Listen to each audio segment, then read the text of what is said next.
मंगळवार दिनांक 16 एप्रिल रोजी सकाळी फिरायला येणाऱ्या लोकांना रस्त्याच्या कडेला एका तरुणाचा मृतदेह पडल्याचा दिसून आला. त्या तरुणाच्या तोंडावर, हातावर, पायावर, डोक्यावर चाकूचे वार केल्याचे दिसून आले. त्याच्या सर्व शरीरावर रक्त होते. स्थानिक लोकांनी याची माहिती पोलीस स्टेशनला दिली.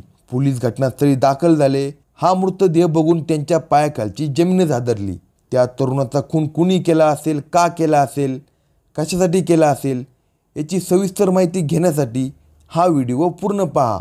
गोव्यासारख्या विकसित राज्यात परराज्यातून अनेक तरुण नोकरीच्या व कामधंद्याच्या शोधासाठी येतात.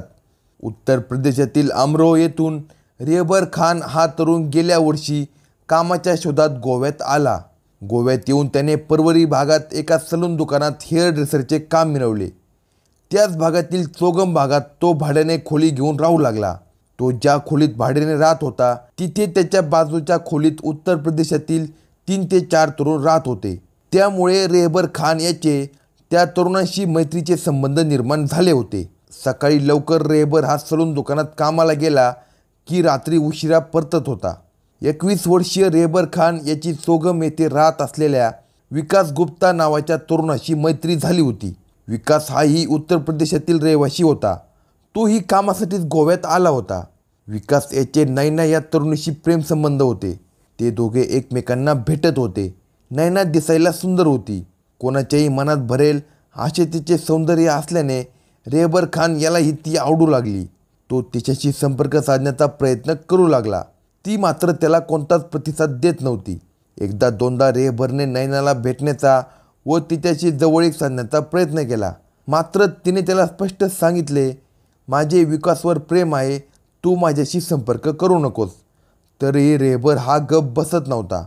त्याने तिचा फोन नंबर मिळवून तिच्याशी संपर्क साधण्याचा आणि बोलण्याचा प्रयत्न केला. ही गोष्ट विकासला माहीत नव्हती. विकास हा रेहबरला आपल्या जवळचा मित्र मानत असल्याने नैनाशी असणाऱ्या नात्याबद्दल तो रेहबरला सगळे काही सांगत होता. विकासचे आणि नैनाचे नको त्या अवस्थेतील फोटोही विकासने रेहबरला दाखवले होते. हे फोटो पाहून रेहबर हा जास्तच चेकाळला होता. गोड बोलून रेहबरने ते फोटो विकासच्या मोबाईलमधून आपल्या मोबाईलमध्ये घेतले होते.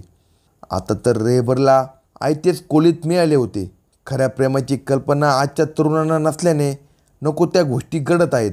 तसेच विकासच्या आणि नैनाच्या बाबतीतही झाले. नैनाचे आणि विकासचे नको त्या अवस्थेतील फोटो रेहबरला मिळाल्याने तो आता विकासच्या मागे लागला. नैनाला फोन करून आपल्या खोलीवर भेटायला बोलव असे सांगू लागला. विकासचे आणि आपले फोटो रेहबरकडे असल्याची जराही कल्पना नैनाला नव्हती. ती रेहबर खानला भाव देत नव्हती. मी तुला भेटायला का येऊ असे ती त्याला म्हणत होती. ती त्याला स्पष्ट शब्दात नकार देत होती. त्यावेळी रेहबर याने तिला धमकावण्याचा प्रयत्न केला. खरे तर विकास याला ही गोष्ट माहीत नव्हती. आपल्या आणि नैनाच्या फोटोचा वापर आपला मित्र अशा पद्धतीने करेल असे त्याला स्वप्नातही वाटले नव्हते. पण त्या फोटोचा आधार घेऊन रेहबर हा नैनाला धमकावू लागला होता. तो नैनाला ब्लॅकमेल करू लागल्याने सोमवार दिनांक 15 एप्रिल रोजी नैना रेहबरला त्याच्या खोलीवर भेटायला गेली. त्यावेळी रेहबरने माझे तुझ्यावर प्रेम आहे, तू मला हवी आहेस असे म्हणत तिच्याशी लगट करण्याचा प्रयत्न केला.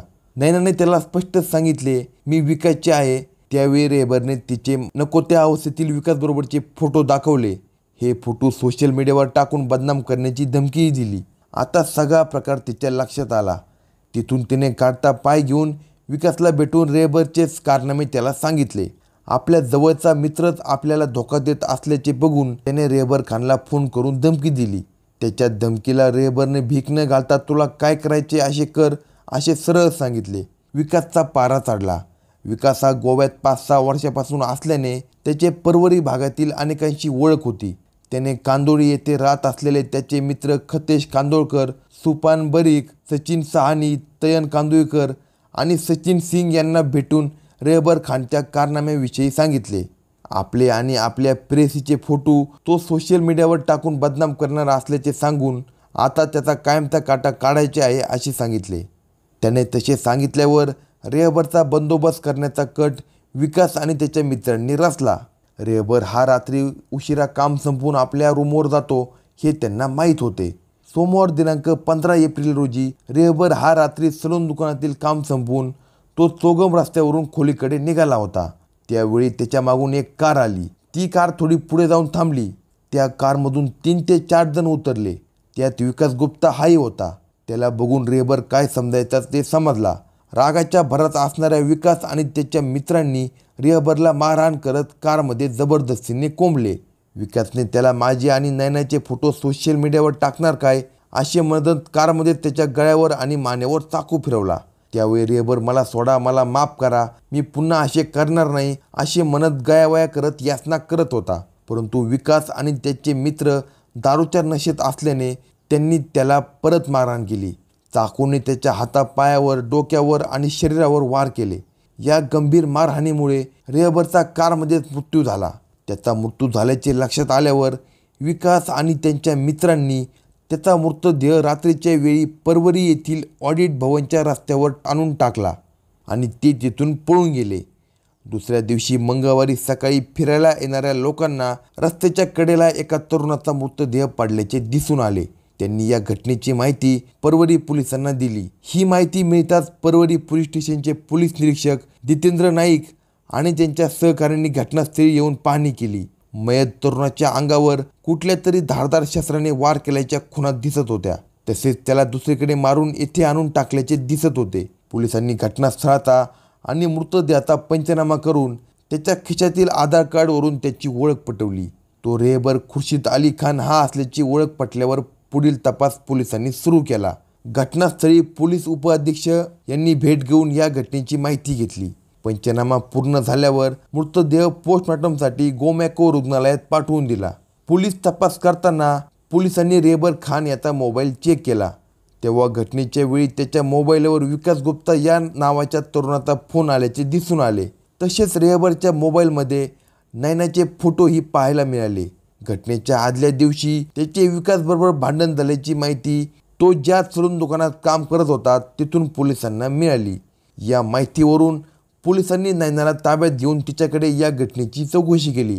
तेव्हा तिने प्रियकर विकास गुप्ता याने त्याच्या मित्राच्या मदतीने रेहबर खान याचा खून केल्याचे सांगून त्यांची नावेही पोलिसांना सांगितली. या घटनेनंतर विकास गुप्ता हा पळून गेल्याचेही तिने पोलिसांना सांगितले. तिने दिलेल्या माहितीवरून पोलिसांनी या घटनेतील खतेश कांदोळकर, सुमन बरीक, सचिन सोहनी, तयन कांदोळकर आणि सचिन सिंग सर्वांचे वय 21 ते 25च्या मध्ये होते. सर्व राहायला कांदोडी या ठिकाणी होते. पोलिसांनी यांना ताब्यात घेऊन त्यांच्याकडे या घटनेची चौकशी केली. त्यांनी विकास गुप्ताच्या सांगण्यावरून रेहबर खान याचा खून केल्याची कबुली दिली. या घटनेतील मुख्य संशयित आरोपी विकास गुप्ता हा पळून गेला असल्याने पोलीस त्याचा कसून शोध घेत आहेत. या घटनेची फिर्याद रेहबर खान याच्या सलून मालकांनी दिली. त्यांनी दिलेल्या फिर्यादीवरून रेहबर खान वय 21 याचा खून करून पुरावा नष्ट केल्याप्रकरणी 5 तरुण मुलावर कलम 302 प्रमाणे गुन्हा दाखल करण्यात आला आहे. संशयित विकास गुप्ताच्या शोधासाठी एक पथक मागावर आहे. अशाच नवनवीन क्राईम स्टोरी ऐकण्यासाठी कलम 302 या मराठी चॅनेलला सबस्क्राईब करा.